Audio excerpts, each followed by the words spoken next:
My husband cheated, and now I want a divorce. What should I do? Hey Reddit, I honestly can't believe I'm even writing this right now. If you had told me a year ago that I'd be sitting here typing out my marriage drama for a bunch of strangers, I would have laughed, poured myself a glass of wine, and changed the subject. But here I am. So hi, my husband, let's call him Dave, and I have been together for 12 years, married for 9. We were that annoying couple everyone rolled their eyes at in college, finishing each other's sentences and posting obnoxiously cute anniversary selfies. Cringe, I know. We bought a little fixer-upper, adopted 2 cats, got busy with careers, settled into what I thought was a very normal, slightly boring, but still loving marriage. Sure, we fought sometimes, and sure, we got lazy with date nights. But I always thought we were solid. Or maybe I just wanted to believe that. Because, looking back, I see all the little red flags waving like those tiny triangle flags at a cheap car lot. There was the way he started working late, almost every Thursday for the past year, or how he suddenly needed his phone with him at all times, like he was surgically attached to it. He'd started keeping his texts on silent, too, which was weird for a guy who usually forgot to mute his phone during movies. He'd even started working out again, which would be great if it didn't come with a side of secretive texting and hiding laundry. And yet, I brushed it off. Maybe he was just stressed. Maybe he was bored. Maybe I was being paranoid and, God forbid, turning into one of those suspicious wives from bad sitcoms. But I wasn't paranoid. I just wasn't ready for the truth. So, let's talk about the day my world started spinning off its axis. It was a regular Wednesday evening. I was home a little early for once, hoping to surprise Dave with takeout from his favorite Thai place. Yes, I still did stuff like that because, despite my gripes, I actually liked being married to him. The house was quiet, too quiet. I found him in the study, hunched over his laptop, headphones in, looking about as guilty as a kid with their hand in the cookie jar. He jumped so hard when I walked in, you'd think I set off a firecracker. "Oh, I didn't hear you come in," he said, slamming the laptop shut in one swift move. My internal radar went from casual to full DEFCON 1. I played it cool, just dropped the food on the table and mumbled something about a sale at the store. He kept glancing at his phone, and every time it buzzed, he'd flip it face down. It was like watching a bad actor in a high school play trying to look normal. That night, I lay in bed staring at the ceiling, replaying every little weird thing. The new cologne I didn't buy. The urgent work calls on weekends. The gym bag that somehow never made it out of his trunk. I wanted so badly to believe he was just stressed at work that I was being dramatic. But the truth was, I felt it deep in my bones. Something was off. I guess there's a part of you that just knows, you know? It's that heavy, cold feeling in your stomach when you realize the person you trust most might not be the person you thought they were. I didn't sleep much that night. By the morning, I'd already made a decision. I was going to find out what was really going on, no matter how much it hurt. And honestly, I had no idea just how much it was about to hurt. The next day, I became that wife, snooping, doubting, obsessing over every little thing. I always thought I'd be above this, but here I was, low-key turning into some budget version of Sherlock Holmes. First, I started with the obvious, his phone. Of course, he'd changed his lock screen passcode, something he hadn't bothered with in years. Cute. I tried his birthday, our anniversary, the cat's name, no luck. Next, I checked the laundry basket. Yes, I know how ridiculous that sounds, but desperate times, right? In one of his jacket pockets, I found a crumpled receipt from a restaurant across town. The kind of place with candles and jazz music, not the sort of place you go for a quick dinner after work. 2 glasses of wine, 1 appetizer, 1 dessert. I stared at that stupid receipt for a full 5 minutes, feeling my face go hot and my hands start to shake. He'd been there on one of his late nights. The date matched up exactly. My heart was pounding, but I wasn't done. I remembered the gym bag in his trunk, and, while he was in the shower, I snuck outside. It wasn't full of sweaty clothes like I expected. Instead, there was a change of nice clothes, a tiny bottle of cologne, and a pack of gum. Dave never chewed gum. He said it made him look like a cow. This wasn't just a case of a husband lying about working late. Something was really, really wrong. By that point, I felt sick. But I also felt something else. Anger, maybe? The kind that starts deep in your chest and burns its way up. I wasn't crazy.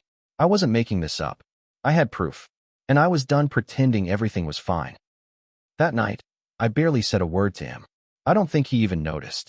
He just scrolled on his phone and mumbled something about a project deadline. Inside, I was planning my next move. I don't know if it was bravery or just plain exhaustion, but the next evening, I decided I couldn't keep the act up anymore. After dinner, microwave leftovers, fittingly, I sat across from Dave at the kitchen table and just stared at him. He looked up from his phone, surprised, maybe even a little nervous. "We need to talk," I said, and even I could hear how shaky my voice was. His whole body stiffened, and for a split second, I saw a flicker of panic in his eyes. He tried to play it cool, acting like he had no idea what I could possibly want to discuss. I laid the receipt on the table between us like it was Exhibit A in a courtroom drama. There was this painfully awkward silence. He picked up the receipt, glanced at it, and tried to laugh it off. "It was just a work dinner, babe. Nothing to worry about." I almost laughed, almost. Instead, I pulled out the gym bag and set it on the floor beside us. "And what about this?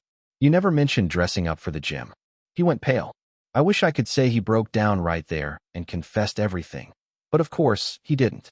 Instead, he started gaslighting me, turning every question back on me. "Why are you going through my stuff? Don't you trust me? Isn't this a little crazy?" I could feel my patience evaporating. "Don't make this about me," I said, louder than I meant to. "I know something's going on, Dave. Just tell me the truth." And that was when he finally cracked, just a little. He looked down at the table, shoulders slumping. "It's not what you think," he mumbled. But even as he said it, I knew. I just knew. The wall between us had never felt higher. I sat there, feeling equal parts vindicated and absolutely destroyed. This was my life now. A mess I never asked for, and a husband who wasn't the man I thought he was. I wish I could say that after I confronted Dave, he came clean, that he broke down in tears and begged for forgiveness, or at least had the decency to admit what he'd done. But no. Instead, I got the world's worst improv performance. Vague apologies, half-truths, and a whole lot of "it's complicated." He insisted it wasn't serious, that nothing happened except a few innocent dinners, and that I was overreacting. It was maddening. I kept pressing, hoping he'd slip up and say something real, but he danced around every question. "She's just a friend from work. I didn't want to tell you because I knew you'd get upset. It's not like I slept with her or anything." Funny, isn't it? How people will lie even when the evidence is basically doing jumping jacks in front of them. By then I was past tears, just numb and exhausted. I remember thinking, is this how people end up in those endless, cold marriages? By letting little betrayals slide and swallowing every lie until you barely recognize yourself? But then, just when I was ready to give up and go to bed, he finally broke. He admitted there was someone else. They'd been seeing each other for a few months. "It just happened," he said, looking everywhere but at me. "I didn't mean for any of this. I'm sorry." That was it. No grand confession, no dramatic apologies. Just a tiny, lifeless sentence dropped into the silence between us. I sat there staring at the man I married, and all I could think was, this isn't my husband. Not anymore. And I have no idea what I'm supposed to do now. The weirdest part about hearing the truth was how quiet everything became. For a few seconds, I just sat there, blinking, like maybe I'd misheard him or the universe would let me hit rewind. But there's no rewind button for moments like that. The only thing to do was sit with the hurt. I don't remember exactly what I said. Something numb, something sarcastic, probably, because I didn't want him to see how much he'd gutted me. But as soon as I got to our bedroom and closed the door, it all hit at once. The heartbreak, the rage, the humiliation. I wanted to scream. I wanted to smash something. I wanted to call my best friend and vent, but I couldn't even find the words. Instead, I just sat on the floor with my back against the bed, staring at the wall, feeling my whole body shake. It's cliché, but grief comes in waves. One minute I'd be sobbing. The next, I'd just feel this cold, empty calm. I wondered if I'd ever really known him at all. How long had he been planning this? Did he ever love me the way I loved him? Sleep didn't happen. I just lay there, replaying every little memory. Every anniversary, every inside joke, every night spent making plans for a future that apparently only existed in my head. It was like someone had taken a sledgehammer to my life, and I was left sorting through the pieces. The next morning, I looked in the mirror and barely recognized myself. Red eyes, swollen face, this dull ache behind my ribs. But underneath all that hurt, there was something else growing, a stubborn, flickering anger. I wasn't going to let this break me. Not completely. And that was the first step toward taking my life back, even if I didn't know it yet. If you think the worst part is the confession, let me tell you, that's just the start. The next few days were a blur of awkward silences, forced small talk, and both of us pretending the air wasn't thick with something toxic.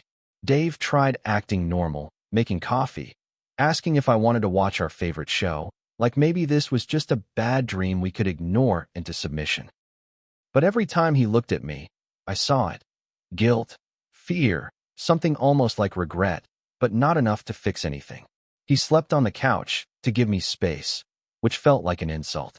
Give me space? He'd already blown a crater through my trust, and now he thought a night on the sofa would patch things up? The lies didn't stop either. I overheard him on the phone late at night, whispering, telling someone, "I can't talk right now." His phone was always face down, password protected, and when I asked him who he was talking to, he mumbled, "Just work stuff." Always work stuff. It almost made me laugh, but not in a good way. I tried to talk. I wanted to scream, to demand the whole truth, but I was so tired. There's only so much fighting you can do when you're this hurt. Instead, I went through the motions. Work, chores, keeping up appearances. I didn't tell anyone, not even my closest friends. I was embarrassed. Was I really that naive? That trusting? I kept replaying every moment in my head, looking for the exact second my marriage cracked. But under the hurt, something else was bubbling up. Resolve. I realized I had a choice. I could keep clinging to the scraps of what we had, or I could start thinking about what I needed for once. I wasn't sure what that meant yet, but for the first time, I let myself imagine a life that didn't revolve around Dave or his lies. Eventually, the numbness gave way to a kind of clarity. Maybe it was just survival instinct kicking in, but after a few sleepless nights, I found myself asking a question I'd never thought I'd need to. What do I want? Not what will make Dave happy. Not what looks good from the outside. What do I actually need to heal? I started Googling divorce lawyers at 3 in the morning, my hands shaking the whole time. It felt surreal, like I was shopping for a life I never asked for. Part of me still wanted to cling to the hope that things could somehow go back to normal, that if I just forgave him, if we went to counseling, we could rewind time. But the honest part of me knew I could never unknow what I now knew. The trust was gone, and there was no getting it back. One afternoon, I sat Dave down and told him I wanted a separation. I expected tears, pleading, maybe even anger. But what I got was resignation. He nodded, almost relieved. He said he was sorry again. But I could tell he'd already checked out. Maybe he'd left our marriage long before I knew about the affair. It was painful, but it was also freeing. For the first time in a long time, I felt like I was standing up for myself. No more making myself smaller. No more waiting for him to come home or giving second chances he didn't deserve. I started making lists. What I need to move out, who to call, what documents to gather. Each small step felt like a mountain, but also like a victory. I even told my best friend, finally, and ugly cried into a cup of tea while she told me I was braver than I felt. It wasn't the life I'd planned, but it was my life again.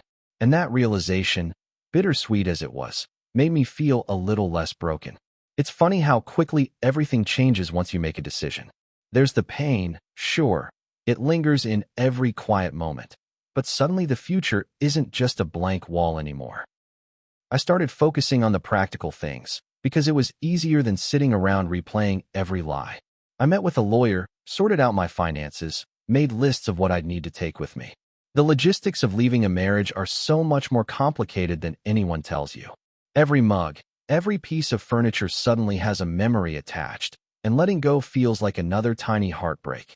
But in the middle of all the chaos, I started to feel lighter. Not happy, not yet, but free from the exhausting weight of suspicion and betrayal.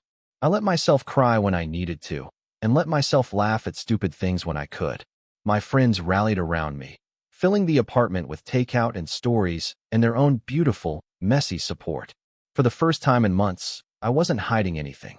There were awkward encounters with Dave, of course, discussions about splitting up the house, the pets, the bills. Sometimes he looked sad, sometimes defensive, but mostly he seemed like a stranger. We talked less and less, and each conversation felt like saying goodbye to someone I used to know. One night, alone in my half-packed bedroom, I looked around at the boxes and realized that the life we built together really was over. The grief still burned, but underneath it, something else had started growing. Hope. Hope that I could rebuild, that I could trust myself again, that maybe, just maybe, there was a new beginning on the other side of this ending. Now that the dust has, mostly, settled, I find myself thinking about everything I've learned, the hard way. I wish I could say there's a magical fix for a broken heart or a cheat code for surviving betrayal, but there isn't. Some days, I still wake up missing the life I thought I had. Other days, I feel angry all over again, replaying every red flag I ignored. Healing isn't a straight line. Some days I'm proud of myself. Some days I feel small and lost. But each day, the hurt feels a little less heavy. If you're reading this and wondering what to do after discovering something like this, here's my advice. Trust yourself. You're not crazy for noticing the little things. Don't gaslight yourself into ignoring your instincts. The truth hurts, but living in denial hurts more. Let yourself grieve. Let yourself feel all the ugly, raw things. Tell your friends, lean on them. Don't be ashamed. You didn't cause this, and you're not broken for loving someone who couldn't love you back the right way. And when you're ready, make the decision that's right for you. Not for your partner, not for your family, not for appearances. For you. Maybe that means trying to rebuild. Maybe, like me, it means walking away and starting fresh, even if it's terrifying.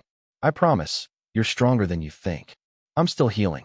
I'm still figuring out who I am outside of us. But I'm learning to love my own company, to trust my own choices, and to believe that this ending isn't the end of my story. It's just the start of something new. And if I can get through this, so can you. Thanks for listening, Reddit. I don't know what comes next, but for the first time in a long time, I'm excited to find out.